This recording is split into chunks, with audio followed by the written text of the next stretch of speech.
தாய்ங்கிற மாமியாருக்கு ரொம்ப ஆணி வேற அஸ்திவாரமா எங்க கிரேன் அக்கா எங்க சித்ரா அக்கா பேசிட்டு போயிருக்கிறாங்க. இதற்கெல்லாம் மறுப்பு தெரிவித்து நம்ம சென்னை நித்யா அவர்கள் மருமகளே என்று பேசுறாங்க. ஒரு சூப்பரான ஒரு கைத்தட்டல் கொடுத்துடலாம். தங்கே முழங்கு என்று தமிழ் அன்னையை வணங்கி வருகை தந்துள்ள ஆன்றோர்களுக்கும் சான்றோர்களுக்கும் பக்த கோடிகளுக்கும் என் அன்பிற்கினிய மாமியார்களுக்கும் மாமனார்களுக்கும் ஓவராக போகக்கூடிய ஓரகத்திகளுக்கும் நாட்டி செய்யும் நாத்தனார்களுக்கும் என் செல்ல கொழுந்தனார்களுக்கும் அத்தனை பேருக்கும் மிக பணிவான வணக்கம்.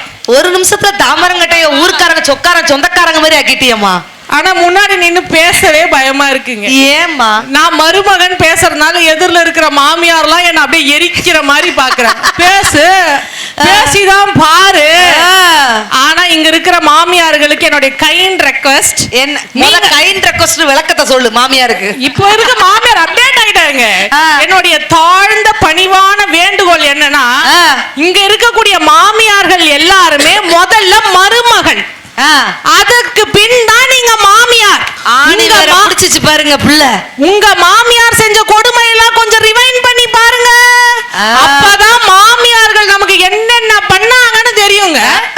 ஆனா நடுவர் அவர்களே, சித்ராக்கா முன்னாடி பேசுறதுக்கே பயமா இருக்குங்க. ஏமா? ஒரு சாயல்ல பார்த்தா என் மாமியார் மாதிரியா இருக்காங்க சத்தியமா. நான் என் மாமியார் அந்த பிள்ளை என்ன நாத்தனா மாதிரி இருக்கா? அது 4 மாமியாருக்கு சமம். அத சொல்லுமா. கல்யாணம் பண்ணலையே தவிர ஒரு ஊரையே தூக்கி ஒலையில போட்டு ஒரு கொதியில ஊரையே வடிச்சு எடுத்துருவா அந்த பிள்ளை. கரெக்ட். பவித்ராட்ட வந்த உடனே கேட்டேன், வாழ்க்கை எப்ப ஜம்முன்னு இருக்குன்னு கேட்டேன். அந்த பிள்ளை என்ன சொல்லிச்சு தெரியுமா? என்ன நடுவுல? மாமியார் கிட்ட கம்முனும் நாத்தனார் கிட்ட உம்முன்னு இருங்க, புருஷன் கூட ஜம்முன்னு வாழலான்னு போயிடுச்சு. நல்லா ஐஸ் வைக்குங்க. இப்ப என்கிட்ட சொல்லிச்சு, நான் எங்க மாமியார அத்தேன்னு கூப்பிட மாட்டேன், அம்மான்னு தான் கூப்பிடுவேன்.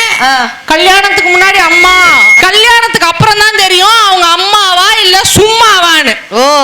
ஆனா எங்க பவித்ரா சொல்லிச்சு வந்து என்கிட்ட, அக்கா கல்யாணம் ஆச்சுன்னா தனி கொடுத்தணும்னு ஒண்ணு போகவே மாட்டேன்னுச்சு. உண்மையா எவ்வளவு பெரிய விஷயங்க. நல்ல பவித்ராக்காக ஒரு கைத்தட்டல் கொடுங்க. வெரி குட்மா, வெரி குட். 2025ல தனி கொடுத்தனம் போகாத ஒரு பொண்ணை பார்க்க முடியுமா? நீதாமா அந்த அன்னைக்கு பேசுறதுக்கு சரியான ஆளுன்னு சொன்னேன். ஆமாங்கா, நான் ஏன்கா தனி கொடுத்தனம் போனேன்? என் வீட்டுக்கார் வீடு 2 கோடிக்கு போகும். கல்யாணம் ஆன உடனே என் அத்தையும் மாமனாரையும் தனி கொடுத்தன அனுப்பிடுவேன். இந்த புள்ள வந்து மாமியார்னு பேச வந்திருக்கு. ஆனா நடுவர் அவர்களே, நடுவர் அவர்களுடைய பெருமையை பேசாம போனா என்ன நடுவர்களே பெருமை இருக்கு? எல்லாரும் எங்க நடுவரை ஜூம் பண்ணி பாருங்க. அவங்க க்ளோஸ் அப்ல பாருங்க. உண்மையாகவே சொல்றேன், முகஸ்துதிக்காக சொல்லல. 1000த்துல லட்சத்துல ஒருத்தவங்களுக்கு தான் இப்படி ஒரு முக அமைப்பு இருக்கும். ஏன்னா ஒரு சிரிச்ச முகம் நல்லா பாருங்க. ஏன்னா நான் சிரிச்சு பேசினாவே சீரியஸா பேசுற மாதிரி தாங்க இருப்பேன். ஏங்க ரொம்ப கோபமா இருக்கீங்கன்னு கேட்பாங்க எல்லாருமே. ஆனா எங்க நடுவர் அவர்கள் கேவலமா திட்டினா கூட கோபமே வராதுங்க. அந்த அளவுக்கு ஒரு கூட நான் 500 ரூபாய் சேர்த்து கொடுத்துருந்தேன். அதுக்குதான் நடுவர்களே இவ்வளவு கஷ்டப்பட்டு இந்த மாதிரிலாம் எழுதிக்கோங்க. இவ்வளவு நேரம் மாமியார் வந்து பேசுனீங்களே, கிரேனு கல்லு இப்படிலாம் பேசுனீங்க. அந்த பிள்ளை பாருங்க இப்படி பேசி பழகுங்க. அப்படி பேசுங்க. நித்யா இப்படி முகம் மட்டும் இல்ல, அகத்தால் அழகு, எப்படி ஒருத்தவங்க கிட்ட பேசணும், பண்பா நடந்துக்கணும்னு ஒரு மிகப்பெரிய உதாரணமாக இருக்கக்கூடியவர். ஒரு பெண் வர்ணனையாளராக இருந்து ஜல்லிக்கட்டை வர்ணனை செய்த முதல் தமிழச்சின்ற பெருமைக்குரியவர். ஒரு சிங்க பெண்ணாக இருந்து தனக்குன்னு நகைச்சுவையில ஒரு தனி பாதை அமைத்திருக்கக்கூடிய ஒரு பெண் நடுவர் அவர்களுடைய தலைமையில பேசுறோம் அப்படின்றதே எங்களுக்கு ஒரு மிகப்பெரிய பெருமை. நன்றி நன்றி. அதுலயும் எப்பேற்பட்ட மண்ணு, எவ்வளவு ஒரு சிறப்பான ஒரு விழாவில பேசுறோங்க. அஜித் நடிச்ச படம் காதல் கோட்டை. அன்பான மக்கள் இருக்கக்கூடிய இடம்னா நம்ம தாமரங்கோட்டைன்னு சொன்னா அப்படி அன்பான மக்கள் முன்னாடி வந்து நல்ல ஜோரா கைத்தல கொடுக்கலாம். அந்த பிள்ளை பஞ்ச் டயலாக்லாம் எழுதிட்டு வந்து பேசுது. சூப்பர். அந்த இடத்துல கைத்தல கொடுத்துட்டாங்க நம்ம ஆட்கள்லாம். அவன் நல்ல பிள்ளை. அந்த இடத்துல வந்து பொய்யா பேசிட்டு நான் மீன் குழம்பு வைப்பேன், நான் சிக்கன் குழம்பு வைப்பேன். நான் மீன் குழம்பு எப்படி வைப்பேன் தெரியுமா? மீனே போடாமையாமா? ஏன் நடுவுல ஸ்கிரிப்ட்ல கை வைக்கிறீங்க? ஐயோ அப்படி உண்மையாக மீன் குழம்பு நான் வச்சேன்னா 10 ஊரு மணக்குங்க. அப்படியே சும்மா போட்டு போட்டு போட்டு 10 தடவை போட்டு சாப்பிடலாம், அவ்வளோ சூப்பரா சமைப்பேன். போன வாரம் அப்படிதாங்க சமைச்சு கொடுத்தேன். ஒரு சின்ன மிஸ்டேக் பண்ணிட்டேன். என்ன? ஒரு சாதாரண ஒரு மிஸ்டேக் பண்ணிட்டேன். ஒரு சின்ன ஒரு தப்பு பண்ணிட்டேங்க. அத சாப்பிட்டு என் வீட்டுக்காரர் எனக்கு சாப்பாடே வேணாம் போடின்ட்டாருங்க. என்னம்மா அப்படி? என்னம்மா? ஆமா, நல்ல ஒரு மீன் குழம்புல ஒரு சின்ன தப்பு பண்ண கூடாதாங்க. கடைசியில ஒரு மீன் போட மறந்துட்டேங்க மீன் குழம்புல. அது ஒரு தப்பாங்க. மீன் போடாத மீன் குழம்பா? என்ன ஒரு மீன் தானங்க. இல்ல அது வந்து என்னன்னா அந்த சின்ன மீனை வந்து கொல்றதுக்கு வந்து அந்த பிள்ளை மனசு தாங்கல. ஆமாங்க. ஏன்னா அந்த பிள்ளை முகத்தை பாருங்க, அது பாருங்க வஞ்சர மீன் மாதிரியே இருக்கு அந்த பிள்ளை மூஞ்சி. ஆமா ஆமா, அந்த ரெண்டு பக்கம் கொடுவா இருக்குது பாரு. கொடுவா கொடுவா அருவா. ஆனா உலகத்துல இருக்கக்கூடிய எல்லா மாமியாரும் எடுத்துக்குங்க, Tamil Nadu, India, Burma, Malaysia, Hong Kong, Singapore, எல்லா மாமியாரும் சொல்ற ஒரே வார்த்தை கல்யாணத்துக்கு அப்புறம் மருமகளை பார்த்து, என்னதான் பண்ணானே தெரியல, என் பையனை தலைகீழா மாத்திட்டா, அவன் அப்படி கிடையவே கிடையாது, அவ மாத்திட்டா அவ மாத்திட்டா அவ மாத்திட்டா சொல்லுவாங்களா மாட்டாங்க? ரெண்டு பிட் எக்ஸ்ட்ரா போய் சேர்த்து போட்டுக்கோ. என்ன தலைவணி மந்திரம் போட்டாலோ, என்ன தலையான மந்திரம் போட்டாலோ சுத்தி சுத்தி வர்றான் என் மவன். அவளேதான் சுத்தி வர்றான். இப்படி என் பிள்ளை வேற பாக்குது, போய் என்னென்ன கேள்வி என்ன கேட்க போகுதுன்னு தெரியல. இல்ல மாத்துறதுக்கு நாங்க என்ன மந்திரவாதியா? அந்த மனுஷனுக்கு நாங்க பேசுறதே காதுல விழாது, இதுல நாங்க வந்து மாத்திடுறோம். நாங்க கேழ்வரகு செஞ்சோம், சுக்கு அரைச்சோம், மிளகு அரைச்சோம். யாருக்கு அதுல வந்து பூ சுத்திட்டு இருக்கீங்க? அம்மா நீங்க கேழ்வரகுல களி செஞ்சீங்க, நாங்க இன்னைக்கு கேழ்வரகுல கேக்கே செய்யறோம். நீங்க கம்புல கூழ் பண்ணீங்க, நாங்க கம்புல கேசரியே பண்ணிட்டு இருக்கோம். வாழ்க்கை அப்டேட் ஆயிட்டு இருக்கு. இன்னும் நாங்க அந்த காலத்துல அம்மா கம்பு கேசரி செஞ்சு சொட்டு பையா, சொட்டு பையா, உங்க அம்மா கம்பு கேசரி செஞ்சு கொடுத்தாங்களாடா? கேழ்வரகு கேக் செஞ்சு கொடுத்தாங்களாடா? செஞ்சாங்கன்னு சொல்லுடா, பயப்படாம சொல்லுடா. அடிச்சு கேட்பாங்க, சொல்லுடா நீ. அவன் பாக்குறான் இதெல்லாம் ஸ்கிரிப்ட்ல. ஓ இதெல்லாம் நம்ம கேட்கணுமோ அம்மாட்ட போய்? இன்னைக்கே போய் எங்க அம்மாட்ட உங்க அம்மா மருமகளா மாமியாரடா? அங்கதான் இருக்கிறாங்களா? ஆத்தாடி என் மகட்ட போயா இருந்தும் கேட்டீங்க இந்த கேழ்வரகு கேட்க? அவங்க உங்களுக்கு காம்படிஷன் வர அளவுக்கு சிரிச்ச முகமா உட்கார்ந்துட்டு இருக்காங்க. என்ன உங்க என்ன அர்த்தம்? கேழ்வரகு கேட்க ஆல்ரெடி கிண்டி இருக்காங்கன்னு அர்த்தம். கேழ்வரகோ கோதுமையோ புதுசான முயற்சி எடுக்கிறது இன்றைய பெண்கள்ங்க. என் வீட்டுல எல்லாம் நித்யா பெண்களே நல்லா கேட்டுக்கோங்க. பெண்களுடைய சமைக்கிறது நிலைமை உண்மையிலே மாமியாரோ மருமகளோ கஷ்டம் தாங்க. பெண்கள் பசித்தாலும் சமைக்கணும், பசிக்காட்டாலும் சமைக்கணும், உடம்பு நல்லா இருந்தாலும் சமைக்கணும், உடம்பு நல்லா இல்லாட்டாலும் சமைக்கணும், வேலைக்கு போனாலும் சமைக்கணும், வீட்டுல இருந்தாலும் சமைக்கணும், வீட்டுக்கார் நல்லா இருக்குன்னு பாராட்டினாலும் சமைக்கணும், வீட்டுக்கார் நல்லா இல்லைன்னு பாராட்டினாலும் சமைக்கணும். உண்மையிலேயே பரிதாபத்துக்குரிய ஜீவன்கள் பெண்கள் தான். ஆனா சமைக்கவே இல்லாம சமைக்கவே கூடாதுக்கு ஒரு சூப்பர் டிப்ஸ் நான் தாமரங்கோட்டையில கொடுத்துட்டு போட்டுமா? என் வீட்டுல நான் சமைக்கவே மாட்டேன். சரி எப்படின்னு கேளுமா? சரியா? நான் வேற கான்செப்ட். எப்படின்னு கேளு. சமைக்கவே மாட்டீங்க? அப்படி கேளு. சமைக்க மாட்டீங்களா? அந்த ஃப்ளோவா அப்பதான் எனக்கு வரும். Thank you so much. அப்படி வா. எப்படின்னு கேளு. எப்படி தெரியும்? ரெண்டு பேரை நம்ம இப்ப விரட்டி விட்டுருக்கோம். அவங்க போய் சமைக்கிற டிப்ஸ திரும்ப நாளைக்கு அவங்க தான் போய் சமைக்கவே போறாங்க. அக்கா முக்கியமான பாயிண்ட், சமைக்காததுக்கு எப்படி டிப்ஸ். இப்ப எனக்கு பசிச்சிச்சுன்னு வச்சுக்கோங்களேன், நான் மாமா அப்படின்னு கூப்பிடுவேன். சரி, அவர் என்ன வேலை பார்த்துட்டு இருந்தாலும் போட்டு குடுன்னு ஓடி வந்துருவார். சரி, என்ன வேலை இப்ப இந்த இடத்துல தேவையா? ஸ்டாப். இப்ப அவருக்கு பசிச்சிச்சுன்னு வச்சுக்கோங்களேன், பாரதி அப்படின்னு கூப்பிடுவார். சரி, நான் என்ன வேலை பார்த்துட்டு இருந்தாலும் போட்டு குடுன்னு ஓடி போவேன். எங்க? நான் அவரை பார்க்க. சரி, அவர் என்னைய பார்க்க. சரி, ஊரே நம்மளை பாக்குது. முகத்தை அப்படி க்ளோஸ் ஷாட். பயந்துராதீங்க, பசிக்கவே செய்யாதுமா. முகத்தை பார்த்தாலே போதும், பசிக்கவே இதுக்கு அந்த அக்கா சொல்லுது. இல்ல இதுக்கு அந்த அக்கா சொல்லுது, இதுக்கு அந்த கேழ்வரகு கேக்கே பரவாயில்லடி, நாங்க அதையே கிண்டிட்டு போறோம்டி. நான் சொல்லலைங்க, கவியரசர் கண்ணதாசர் சொன்னாரு, அந்த முகம் பார்த்தாலே போதும் பசிக்காதுன்னு.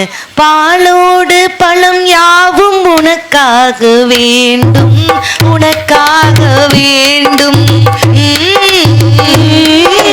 பாவை உன் முகம் பார்த்து பசியார வேண்டும். பசியார வேண்டும், மனதாலும் நினைவாலும் தாயாக வேண்டும், நானாக வேண்டும், மடி மீது விளையாடும் சேயாக வேண்டும், நீயாக வேண்டும், சேயாக வேண்டும், தாயாக வேண்டும்ங்கிற மருமக வந்தாதாங்க இருக்கும் அப்படின்ட்டு அழகு. உண்மை நடுவர்களே, இந்த பொண்ணு திருமணம் ஆகி போறதுக்கு முன்னாடி ஒரு பொறுப்பு இருக்கா? என்ன சங்கத்துலங்க இருக்காங்க ஆண்கள்? வருத்தப்படாத வாலிபர் சங்கத்துல இருக்காங்க. என்ன பாட்டு போடுறான் அப்ப? ஜில்லாவோ திண்டுக்கல், நம்ம சின்ன அலப்பட்டி சொல்ல, சிலுக்குவாறு பட்டி சிங்கம், செம்பு கலக்காத தங்கம், நாங்க வச்சிருப்பதோ வருத்தப்படாத வாலிபர் சங்கம். ஜோரா ஒரு கைத்தல கொடுங்க பார்க்கலாம். அண்ணன் அன்புக்கு நடுவர் அக்கா, அறிவுக்கு நம்ம பவித்ரா, ஆஹா, அடக்கத்துக்கு இந்த ஸ்னேகா. எங்க ஸ்னேகா மூஞ்ச காமிங்க. நம்ம நடுவர் கொடுத்த 5000 5 லட்சமா நினைச்சுக்கிட்டு நம்ம தாமரங்கொடி அடிய கொஞ்சம் அடிச்சுதான் பாப்போமா. ஊரை காக்க உண்டான சங்கம், உயிரை கொடுத்து உருவான சங்கம். இல்ல இது இல்ல, இதுக்கு மேல நான் என்னத்த சொல்ல, வருத்தப்படாத வாலிப சங்கம், இவங்க வருத்தப்படாத வாலிப சங்கம்.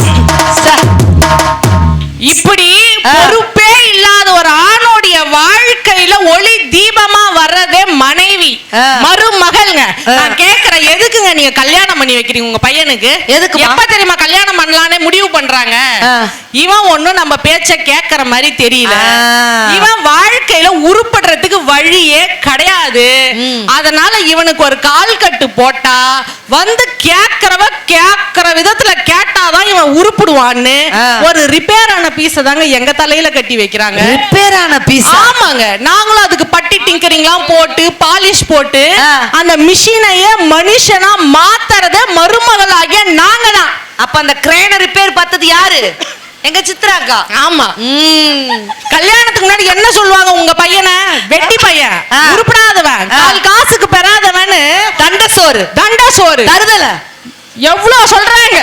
இப்படி திருன்னு முழிச்சிட்டு இருக்க உங்க பையனுக்கே திருன்ற அங்கீகாரம் கிடைக்கிறது யாரால? மருமகள்னு ஒருத்தி வந்தா மட்டும்தாங்க முடியும்.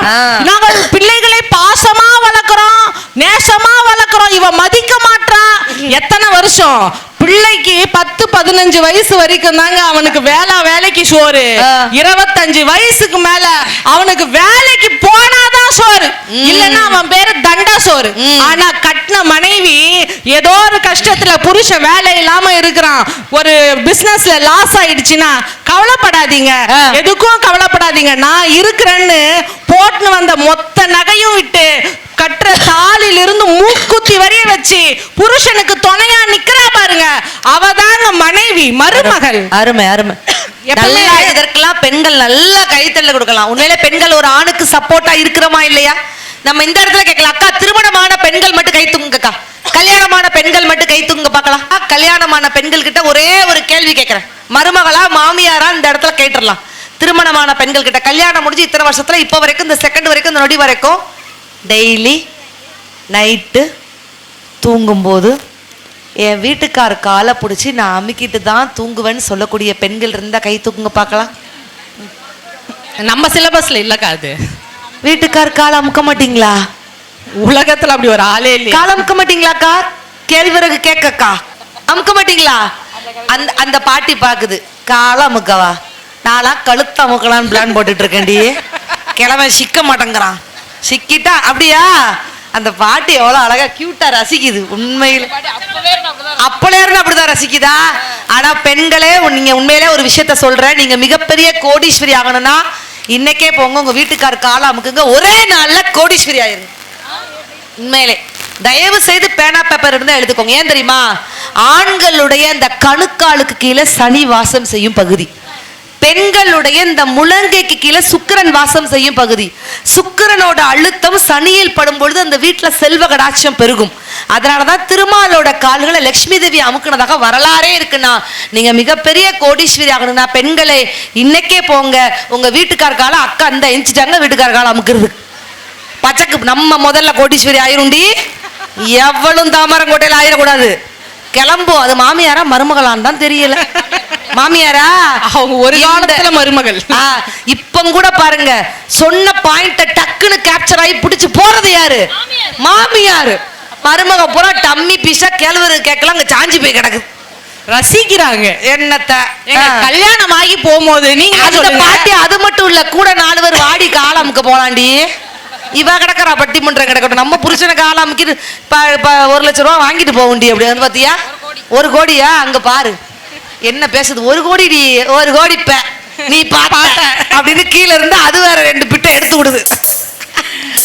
இங்க இருக்கக்கூடிய மருமகள்லாம் சொல்லுங்க, நம்ம கல்யாணம் ஆகி புகுந்த வீட்டுக்கு போகும்போது எவ்வளவு கற்பனையோட போவோம். நம்ம வாழ போற வீடு ஒரு வசந்த காலமா இருக்கும்னு போவோம். ஆனா கசந்த காலமா தாங்க இருக்கு. போற வீட்டுல எத்தனை கேரக்டருங்க, மாமியார் மாமனார் நாத்தனார் கொழுந்தனார்னு அத்தனை நாறுகளுக்குள்ள மாட்டிக்கிட்டு நாரா அந்து தொங்கனா கூட அந்த குடும்பம் நல்லா இருக்கணும்னு நினைக்கிறா பாருங்க பெண்கள். அதாவது மருமகளும் தண்ணியும் ஒண்ணு நடுவர்களே. நம்ம தண்ணி இருக்கு பாருங்க, தண்ணிய நீங்க எந்த பாத்திரத்துல ஊத்தி பாருங்க, அந்த பாத்திரத்தினுடைய வடிவத்துக்கு ஏத்த மாதிரி மாறிடும். நீங்க ஒரு கிண்ணத்துல ஊத்துனீங்கன்னா கிண்ணம் மாதிரி ஆயிடும், ஒரு டம்ளர்ல ஊத்துனீங்கன்னா டம்ளர் மாதிரி ஆயிடும். அதே மாதிரி பெண் அந்த மருமகள்ன்றவ எந்த கதாபாத்திரம் அவளுக்கு இருக்கிறதோ அந்த கதாபாத்திரமாவே மாறிடுவா. மாமியார் எப்பொழுதும் மாமியாராகவே இருப்பாங்க. ஆனா மருமகள் ஒரு நல்ல மருமகளா இருக்கணும், நல்ல மனைவியா இருக்கணும், நல்ல அம்மாவா இருக்கணும், சில நேரம் நல்ல கொழுந்தனாருக்கு அண்ணியா இருக்கணும், நல்ல ஓரகத்தியா இருக்கணும், நல்ல நாத்தனாராக இருக்கணும். இப்படி தான் ஏற்றுக்கொள்ளக்கூடிய கதாபாத்திரம் எதுவாக இருந்தாலும் அதுவா மாறி அந்த குடும்பத்தை வழி நடத்துறா பாருங்க, அவதாங்க மருமகள். ஒரு ஆண் தப்பு செய்யறான்னு வச்சுக்கோங்களேன், அம்மா கூட என்ன சொல்லுவாங்க, சீ உன்னை போய் என் வயித்துல பெத்தனேன்னு நினைப்பாங்க. ஆனா பெண் அப்படி கிடையாதுங்க, அவன் ரூட்லயே போய் திருத்துவா. தெரியுங்களா? ஒண்ணு இல்ல, கல்யாணம் அடிக்கிறானா இவனை எப்படி சுவிட்ச் ஆஃப் பண்ணணும்னு இவங்களுக்கு தெரியும். உண்மைங்க. இவன் தண்ணி அடிக்கிறானா இவளை எப்படி ஆஃப் பண்றோம்னு மருமகளுக்கு தெரியும். கண்டிப்பா. எப்படின்னு அவங்க சொல்லுவாங்க ஸ்கிரிப்ட்ல, எப்படி அப்படின்னு மூஞ்ச க்ளோஸ் அப்ல வச்சா நான் மயக்கம் போட்டு விழுறதுக்கா? உண்மையான ஒரு நடப்புற நான் மயக்கம் போட்டு விழுந்தா தூக்குறதுக்கு அவங்க கிரெயின் வரணும்.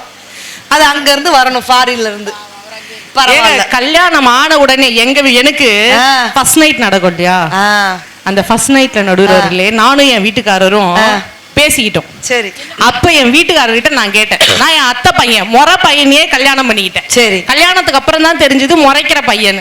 சரி, எப்படி ஆளு தெரிஞ்சுக்கணுன்றதுக்காக நான் கேட்டேன். சரி மாமா, நம்ம கல்யாணம் ஆயிடுச்சு, இதுக்கு முன்னாடி யாரனா காதலிச்சிருந்தா என்கிட்ட சொல்லிடுங்க அப்படின்னு. அமைதியா இருந்தார். பயம் வருமா வராதா? எனக்கு பயமா இருந்துச்சு. சரி எப்படியாவது பதில வர வைக்கணுமேனு, எதுவா இருந்தாலும் சொல்லுங்க பாத்துக்கலாம் அப்படின்னு. மறுபடியும் அமைதியா இருந்தாரு. பக்குன்னு ஆயிடுச்சு. யோ எதுனாலும் சொல்லியா, யார் வந்தாலும் நம்ம பாத்துக்கலாம், எல்லாத்தையும் மறந்துரு நான் இருக்கிறேன்னு அமைதியாவே இருந்தார். கோவம் வந்துடுச்சு. 3 தடவை கேட்டா 4 தடவை கேட்டா அமைதியாவே இருந்தாரு. ஒண்ணு இருக்குன்னு சொல்லு, இல்ல இல்லன்னு சொல்லு. வாய மூடிட்டே இருந்தா என்னையா அர்த்தம்னு அந்த மனுஷன் டென்ஷன் ஆயிட்டாரு. நீ வாய மூடுறி, எத்தனை பேரை லவ் பண்ணா மனசுக்குள்ள எண்ணிக்கிட்டு இருந்த, நீ குறுக்கால கேள்வியை கேட்டுக்கிட்டே இருந்தா கவுண்டிங் மிஸ் ஆகுதுன்றாருங்க. இப்படி ஒழுக்கத்துக்கு மீறா இருக்கக்கூடிய கணவனை கூட நாங்க வழிக்கு கொண்டுட்டு வருவோம். அதுவும் கல்யாணம் ஆன அடுத்த நாளே கோயிலுக்கு போவோம்ல, நானும் கோயிலுக்கு போனேங்க. கோயிலுக்கு போயிட்டு அம்பாள் கோயிலுக்கு உள்ள போய் சாமி கும்பிட்டுட்டே இருந்தோம். எல்லாரும் கண்ணை மூடி சாமி கும்பிட்டு இருந்தோம். என் வீட்டுக்காரர் மட்டும் வெளியே எட்டி பார்த்துட்டு இருந்தார். நான் சொன்னேன், எங்க அம்பாள் உள்ளே இருக்கா அப்படின்னு. அவர் சொன்னாரு, அம்பாள் உள்ளதா இருக்கார், ஆனா என்னுடைய எக்ஸ் நம்மால் வெளியே இருக்காடி அப்படின்றாருங்க. X Y Z ex squad எல்லாம் போய் எக்ஸ்னா முன்னாள் காதலி. நீங்க எல்லாரும் அப்டேட் ஆயிட்டாங்க நடுவர்களே. அப்படிப்பட்ட ஆண்கள் எப்படி தெரியுமா பாட்டு பாடிட்டு இருந்தான் தெரியுங்களா? ஆடுங்கடா மச்சான் ஆடுங்கடா, அழகான பொண்ணை பார்த்து தேடுங்கடா, பாடுங்கடா மச்சான் பாடுங்கடா, பாவாட பின்னாலதான் ஓடுங்கடா, குத்த வச்ச பொண்ணு எல்லாம் அத்த பொண்ணுதான், மத்த பொண்ணு எல்லாம் எங்க மாமா பொண்ணுதான், கை தட்டி கூப்பிடுதே 2 கண்ணுதான், வேண்டான்னு கேட்க வேண்டான்னு சொல்ல யாருமே கேட்கலையே எங்க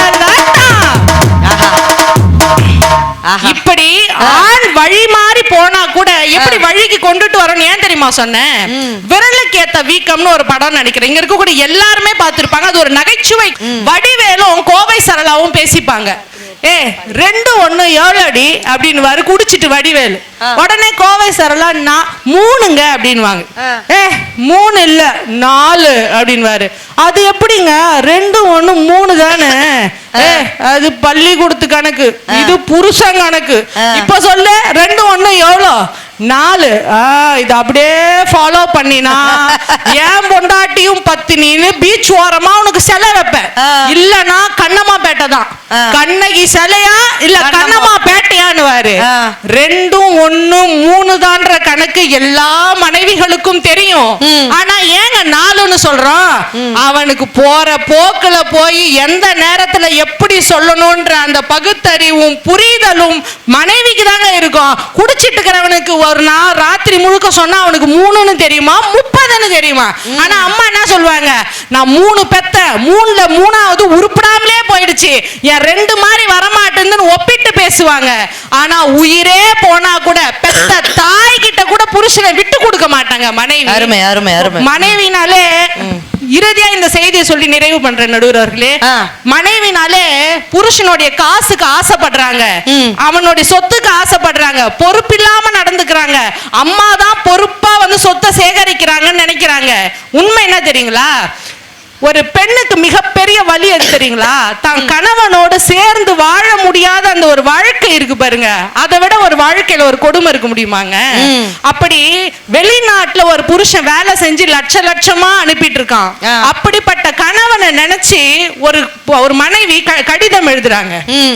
என் அன்பு கணவா, நீ அங்கு நலமா? உன்னை கரம் பிடித்து உன் சேவை அறிந்து உன் தேவை அறிந்து உனக்காய் நான் விழித்து எனக்காய் நீ உழைத்து, காசு இருக்கும் நேரத்தில் பிரியாணி, காசு இல்லா நேரத்தில் பட்டினி, இப்படி எல்லா சுகங்களையும் ஓரிரு மாதங்கள் மட்டுமே தந்துவிட்டு வெளிநாடு சென்ற என் அன்பு கனவா, இது எல்லாமே வெறும் கனவா? உன் பணத்தை தரும் பாரத வங்கி, உன் பணத்தை தரும் பாரத வங்கி உன் பாசத்தை தருமா என் அன்பு கனவா? ஈச்ச மரம் சாய்ந்து நீ அனுப்பும் புகைப்படம், அந்த ஈச்ச மரமாக நான் இருக்க கூடாதா என்று ஏங்குது என் மனம். விடுமுறைக்கு ஒரு முறை இங்கே விசாரித்து விட்டு போகாதே, அங்கே விசா ரத்து செய்து விட்டு வா என் அன்பு கனவான்னு எழுதுறான்னு சொன்னா, புருஷன் கூட இருக்கும் பொழுது கூழோ கஞ்சியோ அவன் கூட இருந்தா போதும்னு நினைப்பவள் தாங்க மனைவி.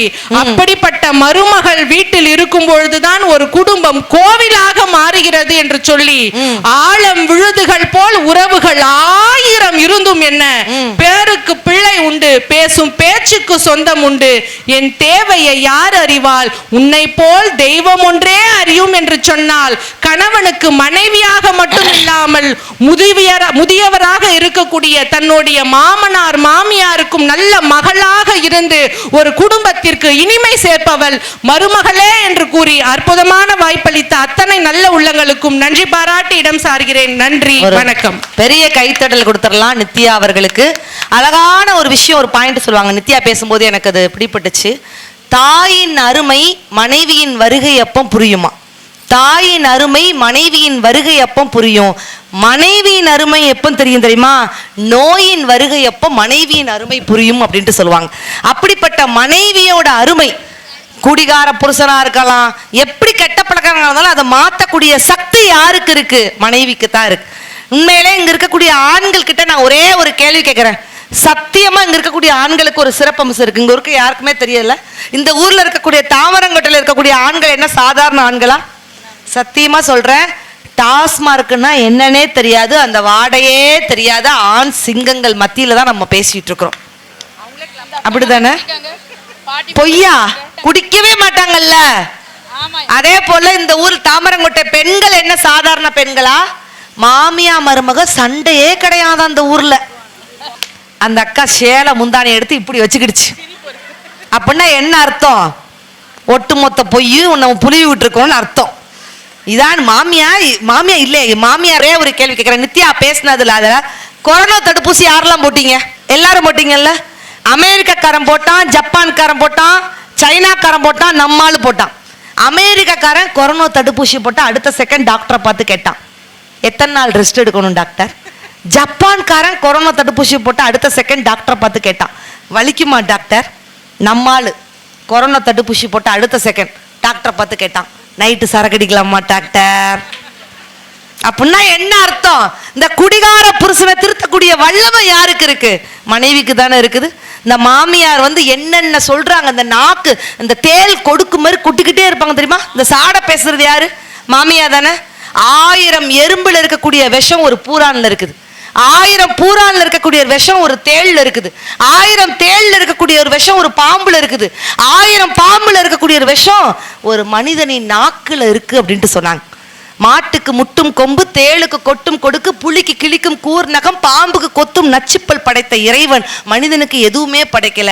ஏன்னா மனுஷனுக்கு உடம்பு பூரா விஷம். மாமியார் அந்த அளவு பேசுறீங்களே, ஆனா மருமகள்ங்கிற ஒரு உறவு எப்படி தெரியுமா?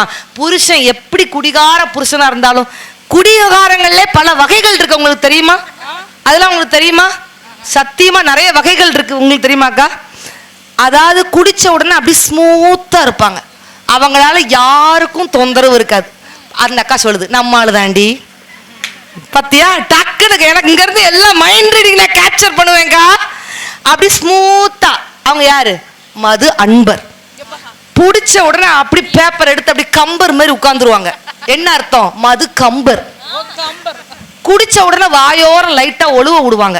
என்ன அர்த்தம்? மது சிந்தர். குடிச்ச உடனே 2 ஸ்ருதி வச்சுக்கோப்பா அப்படின்னு பாடுவாங்க. என்ன அர்த்தம்? மது சிங்கர். குடிச்ச உடனே மாடியில இருந்து குரங்கு தவற மாதிரியே நான் குதிக்க போறேன்டி அப்படிம்பாங்க. என்ன அர்த்தம்? மது ஜம்பர். குடிச்ச உடனே தில்லாலங்கடி வேலையை பூரம் பண்ணுவான், பூரா வண்டி பூரா பொய்ய எடுத்துடுவான். அவன் பேர் யார்? மது பம்பர். இப்பட மது கம்பர், மது ஜம்பர். அந்த தாத்தா பாக்குறா, இவ்வளவு எனக்கு தெரியாம போச்சே, நானும் பாட்டலா வாங்கி அடிக்கிறேன், இவ்வளவு இருக்கா? ஆனா இப்படி குடிச்சாலும் பெண்கள் நாங்க, மனைவி அந்த புருஷனை எப்படி கையாளுறா, இல்லறத்திற்கு எப்படி இனிமை சேர்க்கிறா. கோபக்கார மச்சானும் இல்ல, என் மச்சான் கொடுமை செய்யும் மச்சானும் இல்ல. கோபக்கார மச்சானும் இல்ல, என் மச்சான் கொடுமை செய்யும் மச்சானும் இல்ல. சிரிச்சிடுவார் முறைச்சிடுவார், சிரிச்சிடுவார் முறைச்சிடுவார், செல்லமேனு கூப்பிடுவார். கோபக்கார மச்சான் கோபக்கார மச்சானும் இல்ல, என் மச்சான் கொடுமை செய்யும் மச்சானும் இல்ல. தண்ணி போட்டு வந்ததும் இல்ல, என்கிட்ட தாறுமாற நடந்ததும் இல்ல. தாங்கிடுவார் ஏங்கிடுவார், தாங்கிடுவார் ஏங்கிடுவார், தங்கமேனு கூப்பிடுவார். கோபக்கார மச்சான் கோபக்கார மச்சானும் இல்ல, என் மச்சான் கொடுமை செய்யும் மச்சானும் இல்ல. குடிகார புருஷனா இருந்தாலும் எய்த்த வீடு, பக்கத்து வீடு, அடுத்த வீடு, சொந்தக்காரங்க யாருக்கிட்டையும் தன்னுடைய கணவனை விட்டு கொடுக்காத ஒரே பெருமை மனைவிக்கு மட்டும் தான் இருக்கும். அதனாலதான் கவியரசர் கண்ணதாசன் சொன்னாரு, புருஷன் பொண்டாட்டிக்குள்ள சண்டை வந்துச்சுன்னா பொண்டாட்டிய திட்டாதீங்க. பக்தி மிக்க பூஜையறை, காதலர்கள் பள்ளியறை, சக்தியோடு நாயகனார் தவம் புரியும் மேருமலை, அக்கறையும் இக்கரையும் அதன் நடுவே காவிரியும் பக்குவமாய் ஓடுதல் போல் பயிலுகின்ற கல்வியறை. பொண்டாட்டி மேல் ஓர் பொழுது கோபம் வருமென்றால் சண்டாளி சூர்பனகை தாடகை நீ என்று அண்டாவை எழுத்து வந்து அளந்து வைக்க கூடாது. நாளைக்கு பார்ப்போம், நடப்பதெல்லாம் நன்மைக்கே என்று படுத்து விட்டால் எழுந்திருக்கும் வேளையிலே பொண்டாட்டி நினைவு வரும், பெரிய அன்பும் கூடும்ட்டு கவியரசர் கண்ணதாசன் சொன்னார்னா அதுதாங்க மனைவியின் அருமைன்ட்டு ரொம்ப அணித்தரமா இந்த அணிக்கு வலுமை சேர்த்திருக்காங்க. மீண்டும் இந்த அணி பேசுவதற்காக, மாமியாரே என்று பேசுவதற்காக அரியலூர் பவித்ரா வராங்க. அவங்களுக்கு முன்னாடி என்னுடைய அன்பு மகள் வந்து ஒரு 2 வரி அம்மாவின் பாடலை சிறப்பாக பாடணும் அப்படின்னு ஆசைப்படுறாங்க. நீங்க ஒரு சின்ன கைத்தட்டல கொடுத்தீங்க அப்படின்னு சொன்னா அவங்களுக்கும் உற்சாகமா இருக்கும், நீங்களும் தூக்கத்துல இருந்து முடிச்சுக்கிடலாம், கொசுவும் கடிக்காது. இப்படி பல நன்மைகள் இருக்கிறதுனால ஒரு சின்ன பாடல், அம்மாவின் பாடல். மாமியார் அடியில் நீ அங்கிட்டு உட்கார்ந்து இருக்கிறதுனால. ரெடியா? அனைவருக்கும் வணக்கம். என் பேர் ஆஷிகா பாரதி. நான் வந்து ஒரு அம்மா பாடல் பாட போறேன். அம்மா என்றால் அன்பு, அப்பா என்றால் அறிவு, ஆசான் என்றால் கல்வி, அவரே உலகின் தெய்வம். அன்னையை பிள்ளை, பிள்ளையை அன்னை, அம்மா என்று அழைப்பதுண்டு. அன்னையை பிள்ளை, பிள்ளையை அன்னை, அம்மா என்று அழைப்பதென்று சொல்லில் அன்பின் விளக்கம் அன்பின் விளக்கம் பண்பின் முழக்கம் அம்மா என்றொரு சொல்லிலுண்டு. அன்பின் விளக்கம் பண்பின் முழக்கம் அம்மா என்றொரு சொல்லிலுண்டு. 10 திங்கள் மடி சுமப்பால், பிள்ளை பெற்றதும் துன்பத்தை மறப்பால். 10 திங்கள் மடி சுமப்பால், பிள்ளை பெற்றதும் துன்பத்தை மறப்பால். பத்தியம் இருந்து காப்பால், தன் ரத்தத்தை பாலாக்கி கொடுப்பாள். பத்தியம் இருந்து காப்பால், தன் ரத்தத்தை பாலாக்கி கொடுப்பாள்.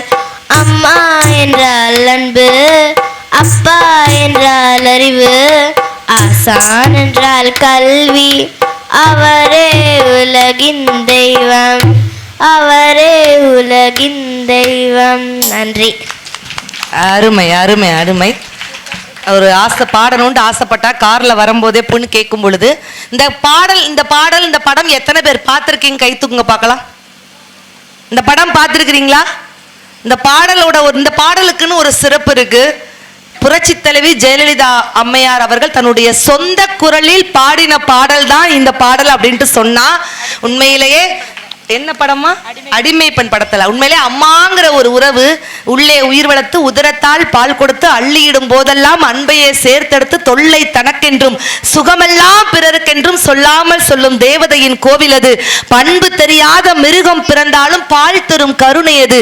இருக்கும் பிடிசோறு தனக்கென்று எண்ணாமல் கொடுக்கின்ற கோவில் அது. அது தூய்மை, அது நேர்மை, அது வாய்மை, அதன் பெயர் தாய்மை அப்படின்ட்டு அழகாக கண்ணதாசன் சொன்னார் அப்படின்னு சொன்னா, அப்படிப்பட்ட அழகான ஒரு பாடல்.